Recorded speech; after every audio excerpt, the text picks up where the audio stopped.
What's up, football card finders? Let's talk about the National. Do you feel like you belong there? I'm not sure if I would have liked it if I would have gone all that much. I got some friends there, and I've been watching social media influencers and YouTubers talk about it, and I just wanted to have part of the conversation here on YouTube. So here, you hear from me and comment, get in on the conversation yourself. Some people don't love it at the show, and it sure seems like crowded, and there's people that are spending thousands of dollars, and there's people that are just there to make a buck, it seems. But I mean, it costs a lot of money to go. It's hundreds of dollars at least, thousands probably.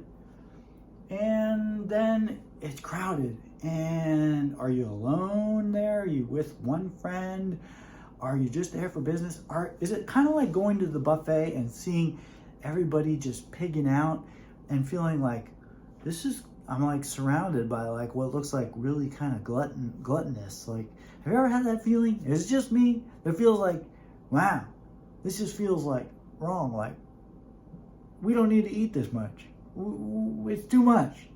Anyway, so sometimes at the card show, it might feel like that. Are people just trying to get the hits, trying to get that pack, only caring about what it's worth? 90%. I need comps that are 90%, 80%. I need to flip it. How much what are you buying for? At that point, it's a commodity. There's nothing special about it. And there's no connection with other collectors. So nobody's talking about how, oh, you collect Patrick Mahomes? Why do you like him? Oh yeah, when I was a kid, my dad took me to the Patrick Mahomes games, and he signed a football for me, and I watched him when he won the playoff game, and all the feels and the warm fuzzies. It was like one time I went to New York City in Manhattan, and I went to the farmer's market, and it was a different experience, and I'll never forget it.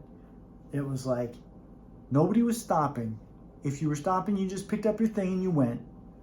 You didn't hobnob and chat with the farmer. That's what farmers markets were for me. You went, you chit-chatted with the farmer. You spent your time moseying around, look at the different tables, see what people had. Hello, how are you doing? A little small talk. You do that in New York City that day, and you be getting like rear-ended. Excuse me. Why are you stopping? Yeah, move it along. Let's go. We got people to see.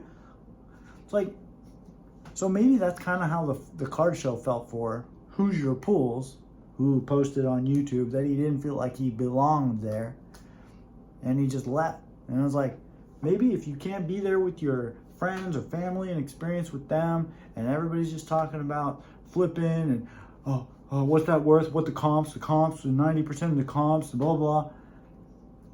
That doesn't sound like too much fun. Now, I've heard that they have dollar boxes, value boxes, and things like that, but I don't know whether people are going through them. I haven't seen a single video about what's in the dollar boxes, so I have no idea. I know that if I had gone, that's where I would have probably spent most of my time, or meant much of my time. And then the other thing that the show seemed like a good thing for was buyers. Apparently, everybody was buying, right? I saw a video that said that the repackers are buying all the big cards, and it's making it really hard for folks to find cards for themselves if they really genuinely want them for themselves. They could only get it in a repack. So all the downtowns for a certain player, somebody said. Flippin' Steve, shout out to Flippin' Steve. Thank you for the content on YouTube that you're making. It gives me a window into this show. Thank you to Michael Ham. Thank you to Dustin, Sports Card Investor. Jeff Wilson. I don't know who else I've watched any content on the show about. Thanks to my friends who have shared it with me, social media, showing their pickups, and messaging me and telling me about things, and even getting to see like what it's like at the restaurants around there, and that kind of thing is kind of interesting. And I look forward to talking to people that I know who own the card shop here locally about their experience. But getting back to this whole comparison with or analogy with the farmers market in New York, if you're kind of looking for that New York City farmers market experience, that's probably the better place to go, is to the National, where there's marketing and there's all the vendors and there's great stuff there, and you can get it and go. It's all there. But if you're looking for that connection and like slower speed and such, all these local card shows that are happening every few weeks or every weekend, it seems like there's one going on somewhere nearby. Those seem to satisfy the average collector. And there are a lot of us, a lot of average collectors that are going to their local card shops and their local card shows and having a blast, selling at the shows, all that. So anyhow, I think that's a pretty good rundown of some of the things I've been thinking about and watching and stuff like that. I'd like to get to a point where I can do live YouTube videos and invite anybody to comment and have a conversation with me. So if you like or subscribe, or you watch these videos, or you comment, all that is gonna help me reach that goal. So thank you for your engagement, and wish you many days of football card finding. Happy National Card Collecting Week. Check in again next time, and we'll talk about something new, whatever's new. Thank you. Goodbye.